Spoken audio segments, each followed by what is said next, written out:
This is where passion meets positivity and optimism.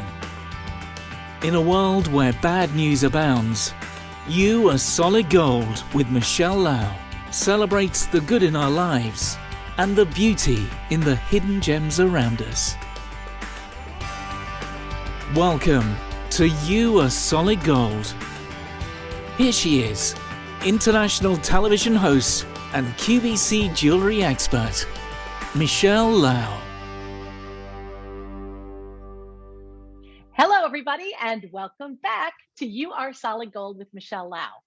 You know, I am so excited about today. I have dreamt about going to the Balkans, and so, of course, we've got our favorite travel expert, Tim Hennigan, is here from the Travel Collaborative. Hi, Tim. How are you? Hi, Michele. How are you today? Good. It's so fun to be here with you today. I've just really been excited to talk to you about the Balkans.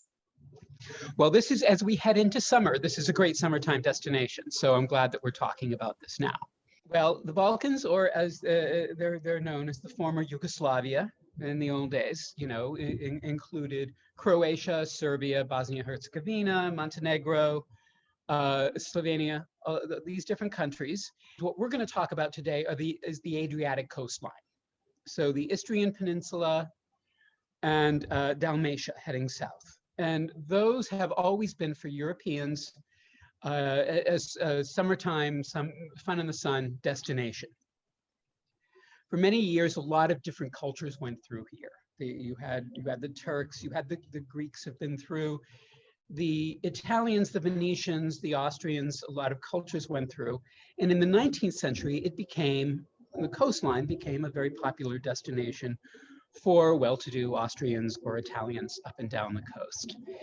Now it's coming back. A lot of Americans were not familiar with it during the days under Tito, when it was considered a Soviet bloc country. And in the 90s, it became interesting again. We built up a lot of destinations and beautiful places to stay, things to enjoy. And with all of the coastline there, it's hard to know where to start, Tim. So could I make a suggestion? Let's start maybe with the capital of Croatia and work our way from there. Does that sound like a good plan? That sounds good. The two areas that I'm really going to talk about, or the two countries and the two areas within that, are going to be the Istrian Peninsula, heading south into Dalmatia, and then crossing over the border at the end into Montenegro. I mentioned earlier, there's all these different cultural influences going. So in the north, you feel much more the Austrian influence. As you head south, you feel a lot of Italian influence, and then even some Greek influence or Turkish influence in the south. So sometimes I say you're heading from strudel through tiramisu down to baklava. I love that. It's all about dessert. So when I book this destination for my clients, depending on how long they have, the coastline is really too long to do if you have a week vacation. So I'll either do a northern itinerary or a southern itinerary. But if you have the full time, I like to begin in the north and end in the south, keeping in mind that there are 720 islands to deal with. So there's many ways to cover this destination. You can rent a private yacht, which I have some beautiful examples, or we can travel by land. So let's fly into Zagreb. Let's say this is a trip. Okay. Zagreb is the capital Michelle's city trip. of Croatia. My trip, Yes. my dream trip. Okay, let's go. You're gonna fly into Zagreb. And Zagreb itself is very, among the European capitals, it is a very sort of small, workable destination. It doesn't quite have the size of something like London. And it's got a very pretty old town, very pretty castle area overlooking. One of my favorite places to visit is the Church of St. Catherine's, which is a Baroque church, and it is the most pink church I have ever seen in my life. It almost looks like a little girl's room. So the stone is pink. No, the interior painting of the church as you enter the church itself. It is. Well, that's got to be very soothing and that's a love color, right? So we're surrounding ourselves in love and softness. I actually really like that idea. It is, and it looks very Valentine-like, or almost like a little girl's room in the 1950s. Okay. The Istrian Peninsula has been handed back between the Austrians and the Italians and the Croatians many times. And there are three different destinations within Istria that I'd like to talk about. Okay. One of them is going to be Pula, which is famous for its Roman amphitheater and Roman ruins. And the other one is going to be a Venetian city called Rovni, which is very picturesque. It's built on a conical hill with a beautiful church on top of the hill, and it's always surrounded by sailboats and fishing boats. It was a destination for fishermen. And the third one I want to talk about is Opacha, which in Italian is called Abbazia. And Opacha was built next to a medieval city called Velasco. And it was built by the Austrian aristocrats as sort of a Miami Beach or Fort Lauderdale kind of getaway from Vienna that you would go to. And you can still see that in a lot of the architecture. There's a lot of gaslights and cherubs and beautiful parks. There's the Lungomare, which you stroll along in the evening after dinner if you want to have a nice seafood dinner while you're there. Yeah, that sounds great. Gustav Mahler had a house there. It was visited often by the Empress Sissi while she was alive. It was a beautiful destination. And let's talk about where we're going to stay while we're on the Istrian Peninsula. And I have a place that I love very much called the Mengetti Wine Hotel. And this is a family. Now you're speaking my language. Yes. Well, a lot of us speak that language. I speak it usually on the weekends, but I am tempted to have one right now. The wines of Croatia and the foods of Croatia are often overlooked, but they have some beautiful wines. So this is a very large working winery leading down to the sea, somewhat reminiscent of Napa. Beautiful stone buildings, beautiful swimming pool, gastronomic experience. You can take wine tasting tours, wine tasting experiences, olive oil, all of the things that you'd want out of the Mediterranean, all while you're right by the pool and right by the sea because you are in the Istrian Peninsula. My second choice. I can just feel the breeze. I can just feel it. It's going to be great. Is the temperature there, pleasant year round? This is on the Adriatic coast, and it mirrors the Adriatic coast of Italy. So they're parallel to one another. Okay, excellent. Continue. I'm sorry to interrupt. So you have much the same climate that you would have in Italy. And your seasons really, the good times to go are probably late April through October. All right. The waters are warm and quite lovely to swim in. And so that's up and down the coast. And you'll meet a lot of other people who are vacationing just as a seaside vacation. If you're interested in something a little more old-fashioned, I'd like to recommend the Kvarner Hotel, which is a 19th century palace right in Opacha.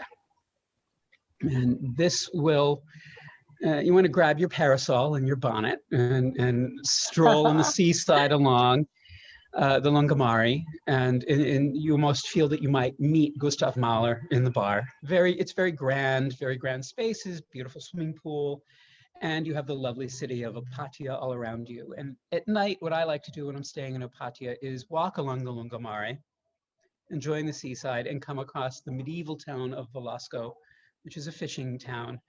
And there are many little restaurants with fresh seafood and lovely white wine jutting out into the water, so you can enjoy that and then have a stroll back to work off your meal. Sounds lovely. And before we leave, I want to give you a very traditional Zagreb present, and I want to give you a Croatian heart. Oh. So it's to welcome you to Croatia. And the Croatian hearts are ornaments or jewelry. They're made out of honey dough. Until they're finished being decorated, they can be edible, but they are not. You can keep them a while, and they make wonderful Christmas presents. And they also the smaller ones make wonderful jewelry. I've never heard of this before. So that sounds like something really specific that we could take home as a keepsake. I bet they do Christmas tree ornaments and things like that. We're going to have to take one of those home for sure. They are called lichitar, and they are very traditional, and they are great on your Christmas tree. And we are going to say goodbye to the Istrian Peninsula, and we're going to head south. Now, as I said, we have two choices. Well, three choices. We can do a rent-a-car, which is very easy to do while you're in Croatia, or we can get you a private guide and driver for the whole trip, if you like.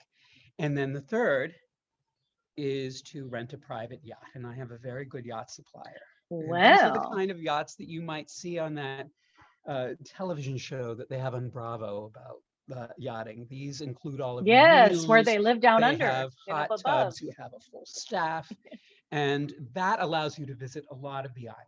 I'm going to talk about different styles of accommodation, and some of them are very budget friendly, and some of them are really meant for the movie star kind of budget. And good, that's what I like to hear from you. And as we are looking at the trip, I have on occasion been able to do a mix of these. So you can even do the really high-end, beautiful ones, and you've saved some money here and there. So your overall cost of the trip can remain within your budget. I try to tailor a trip to a client much like a tailor would do with a suit. I want to learn what you're interested in, what you're dreaming of seeing, what you want to get out of the destination, and also what you're able to budget for that time, for that experience. And I try to do the very best. And sometimes I might say to you, if we go over a little bit more, you'll have an unforgettable experience. Or I can say, oh, I found a sale. We can do this all within your budget. So we're traveling by land and we're going to head south. We're going to go to Plitvice National Park.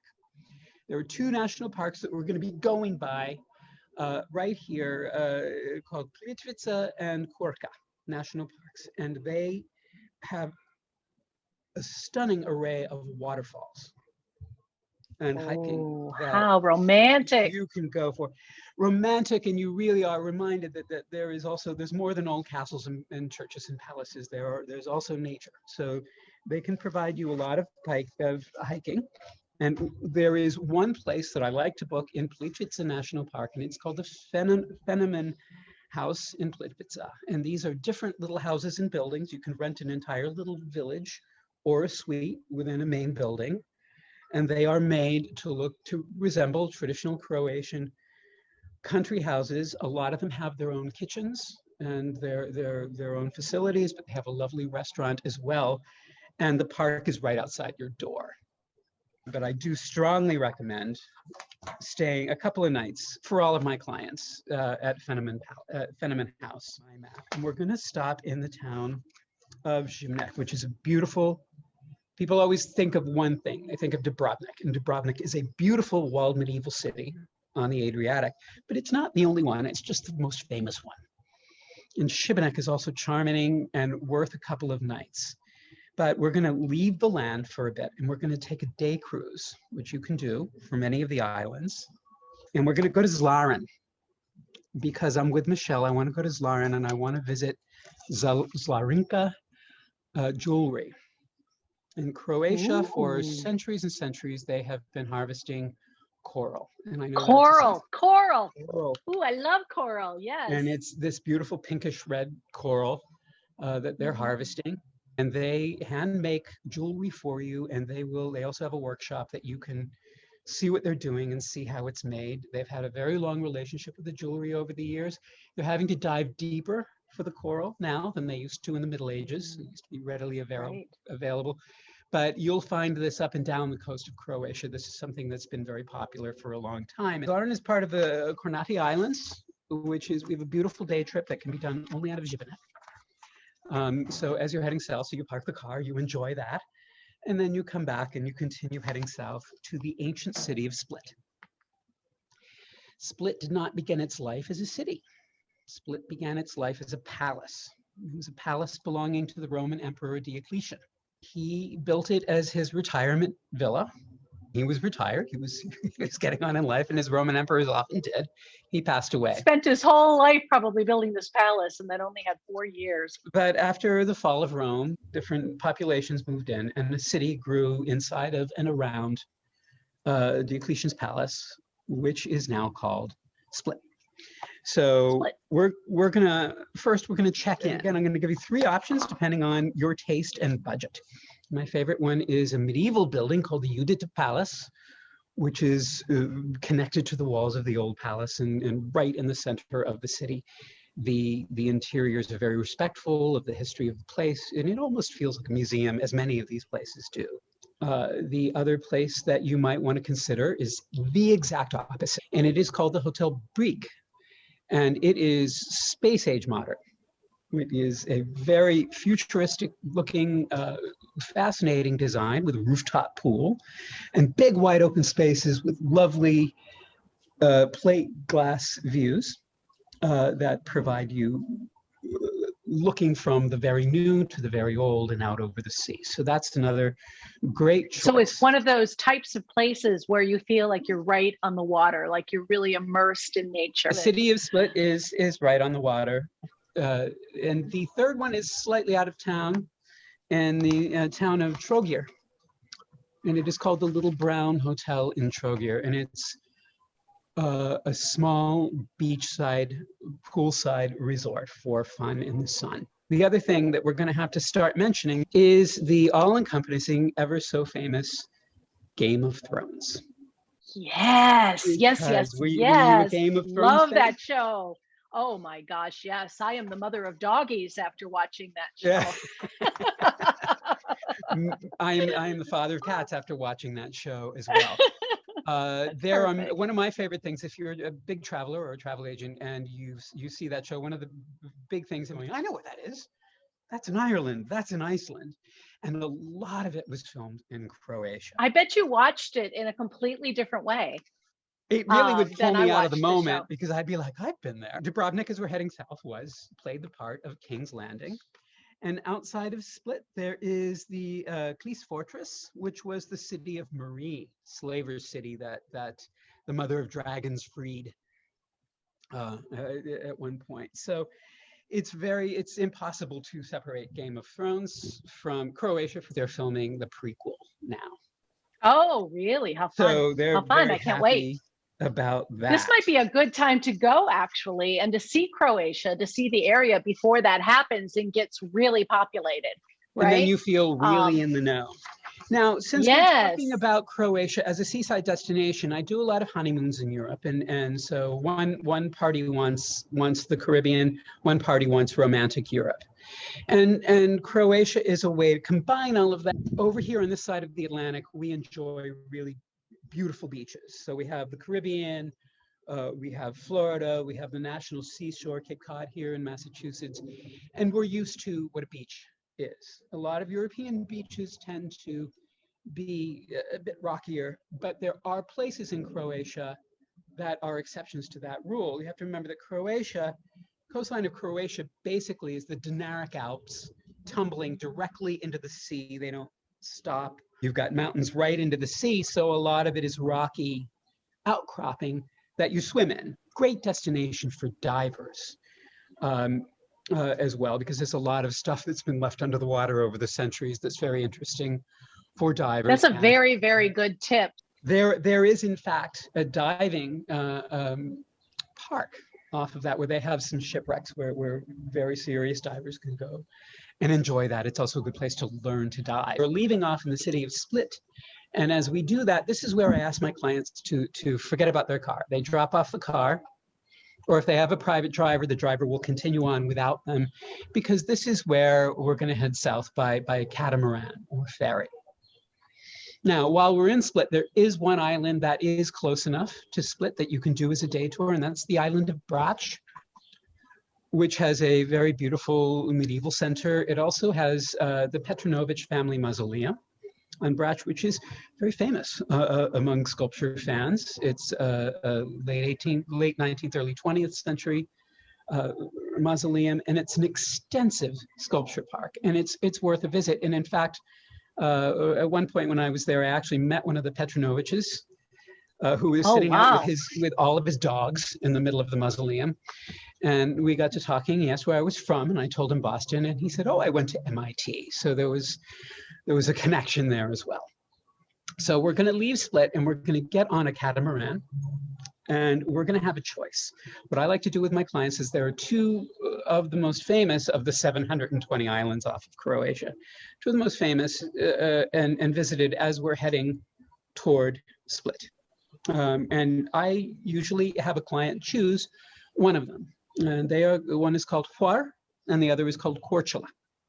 And it's very simple. You just walk to the edge of the old city. The ferry port is there. You get on. It's not very far. You're in one or two of these islands. The ferries make a stop, and both of them on their way to Dubrovnik. And on both of the islands, there are some very beautiful, large seaside resorts. But I'm always looking, as you might imagine, for things that are created out of originality and love. Things that are not easy to find. Things that are very special, one of a kind, little gems that I like to call. So I've got one on each of these islands. And the first one is called Little Green Bay, and it's also called the Non-Hotel because it's the what? The Non-Hotel? The Non-Hotel. Non, like it Why? is not a hotel, because it is the creation of a Parisian designer, Julie, and her brother Matthew, who have discovered this old farmhouse over a nice little beach, surrounded by green forest on the island of Hvar. So it is a very intimate, small, and very forward-thinking design hotel. Okay, now this sounds fantastic. So I love the idea of it not only being very small and intimate, but being owned by family. This is really exciting. How did you ever discover them? And how long have you been visiting or sending people their way? Well, how did I discover them? It's my job to know these things. That's how. Again, we need Tim Hennigan, right? We need him. Well, or we can say, I don't want to do Hvar. I'm going to do the island of Korčula instead. And this is one that I like, called the Lezić Dimitri Palace. And the Lezić Dimitri Palace makes the claim of being next door to the original home of Marco Polo. That's a thing that I'm going to speak about very carefully, because any Venetian will be offended by this, because Marco Polo was Venetian, he was from Venice. But you have to remember this area belonged to Venice, so it's very possible that he was from this town, but nobody knows for sure. But Korčula, anyone from Korčula will tell you Marco Polo was from Korčula, not from the city of Venice. And so this is an ancient palace, I believe it's an 18th century palace, that has been refurbished into an all-suite hotel. It's a member of Relais and Chateau. And each of the rooms are named after places that Marco Polo encountered: China, Asia, India. And I think it's only got 6 or 8 rooms, so not very many. So if you'd like to stay here, this is something that is that you want to book well in advance. The staff is very friendly, and again, family owned. Both of these islands also provide wine tasting, olive oil tasting. All of them provide the opportunity for a sailing trip. That's going to be available up and down the coast as you go, if you have not taken your own yacht. So on your way, continuing south, you've chosen one of the islands, you sat by the pool, you've had your drink. It's time for more history, and we're going to go to the very most famous, fabled city, fabled in song and story, and certainly on the cruise lines. Dubrovnik. Now, Dubrovnik's a little tricky. Dubrovnik, the ancient city, the old part of town within the walls, is very small. It's like a little village almost. And in Dubrovnik have to choose, do we want to stay inside the old city, where I have one option for you, or just outside where I can keep an eye on the best time to go and visit, where I can do so peacefully and at my leisure. So we're going to start within the old walls of the city. There is a very old medieval building, and it's called the Pučić Palace, which is very historic, very lovely, and it's right in the middle of the city. You'll feel like you're a resident of King's Landing, living there. And that's one of the favorites. Dubrovnik has been probably the most famous city in Croatia for centuries. It's always been a place to visit, and mainly because its medieval walls are relatively intact. It's a small space, and it's a really wonderful place to walk around the medieval walls and see the beautiful rooftops, and then go into the old rector's palace and the Maritime Museum and the aquarium. The next place I want to talk about is some place that I've just only recently discovered, and it's the Hotel Villa Nobile, which is right outside Pile Gate. And so I just like hearing you say that. Say that again. The Villa Nobile. See. Oh.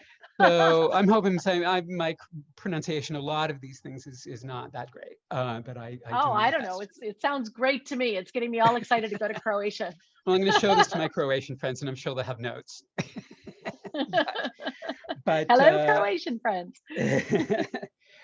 But and again, it's got a small collections of rooms, all named after influences in the area. You've got the musicians' rooms, the writers' rooms, named after Ivo Vanovic, the artist's room, the captain's room, etc.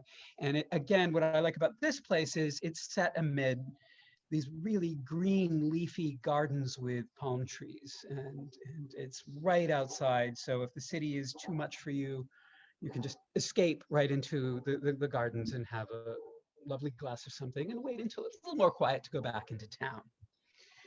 Or you can make the movie star choice. Oh, all right, let's do that. Let's dream for just a moment. Yeah. And where would we go? It can be affordable within a budget, depending on how we make other choices. And this is called the Villa Dubrovnik. And the Villa Dubrovnik is set out on a rocky bluff, overlooking the old city. So what's really nice about it is most of the public spaces and many of the rooms are looking directly at the old city. And as you can see from the old city walls, it looks like a fairy tale castle rising out of the sea from your room. And if you want to go into the old city, you walk into their beach. And when I say beach, I mean a series of rocky platforms that are built on so that you can dive right in. There really isn't sand at the hotel, but they do provide a water shuttle for guests who don't want to walk maybe the 25 minutes it takes to get to the old town if you want to take the water shuttle instead, or they can take you out to Lokrem Island or any of the other touring that you want to do while you're there. And before you leave Dubrovnik, we want to make sure we're going to have a very special dinner. And this dinner is going to be at a place called the Nautica restaurant, which is built into the old city walls, looking out over the water and toward Loranic Tower, or St. Lawrence's Tower, which you will also recognize from Game of Thrones. And it's right there. You're in the midst of history, having this really wonderful meal with just this beautiful backdrop. So it's a very romantic meal that you can go on. You can also visit Clara Stones while you're there to pick up a little bit more jewelry. It's not just a jewelry store. They make what is local and they show you how it's made. They do have pearls and diamonds. The owners are Anya and Vittorio, and they are happy to do that as well. So that is something that you would enjoy seeing. Some other things that you can do, by the way, before we leave Dubrovnik, that we were happy to arrange for you, maybe sea kayaking around the Elefiti Islands, or exploring outside of town Kavtat and rural Cannavale, which are really very much worth seeing. So it's not just the old city, but we're going to leave now and we're going to cross the border and we're going to go into Croatia. And that's where we're going to end our trip. And we're going to stop in one of my favorite towns called Kotor in Montenegro. And Kotor is, again, a beautiful old walled medieval city that is built into the side of the mountain.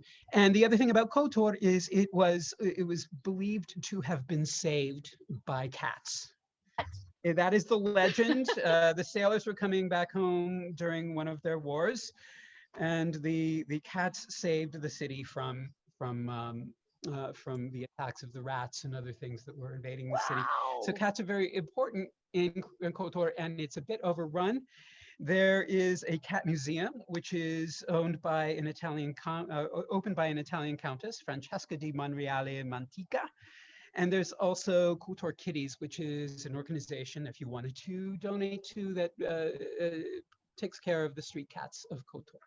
If you want to do some exploring in Kotor, I don't recommend it for people that have any walking disabilities or I appreciate that information too. yeah. Yeah, a lot of Croatia is old and steep, so you might want to think about that as well. But the charming, it's just one of the charming villages that you're going to stop in on your way south. Okay, so this is another great reason to call Tim if you're planning a vacation like this. He knows where to stay in places like Croatia. He knows where to go if you do have mobility issues, if you do have, some special needs. He can really guide us along the way. I mean, this is one of the reasons I love working with him myself personally. So again, if you need more information from Tim Hennigan, I'm going to put it in the notes how you can reach him directly. But we are in the final turn of our trip. And we're going to continue on past another lovely city called Piraș. And we are going to, as I promised, the most spectacular Lives of the Rich and Famous movie star destination where we're going to end our trip. And this is called the Aman Sveti Stefan. And I love this place. It's not for everyone. As I said, it's not in every budget. And also it is about 2.5 hours, maybe 3 hours out of Dubrovnik. It's better if you're going to be ending here to fly instead out of Podgorica, and there's not as much lift as there is out of Dubrovnik. So you kind of have to make an effort to come down here, but if you do, it's worth it. I visited this place before Aman Resorts took it over. Some of you might know Aman Resorts as being one of the most exclusive collection of resorts in the world. Even then, it was, even though the rooms hadn't seen a renovation or a paintbrush probably since the 70s, I was still blown away by it. The island of Sveti Stefan is a very small island connected, not unlike Mont Saint-Michel in France, by a little land bridge or a little strip of sand to the mainland. And it is a walled city. It was built in defense against the Turks, so the walls are still intact. It was a fishing village for a very long time. And it looks a bit like your own private Dubrovnik, because it is, again, a walled medieval city, but nobody's there but the guests. And this place has a collection of its own beaches. You can stay, the entire resort is the old city, including the chapel and all of the little houses and all of the plazas and squares and fountains. So there's different collections of rooms and suites and villas. Some of them have their own pools. There's an extensive spa.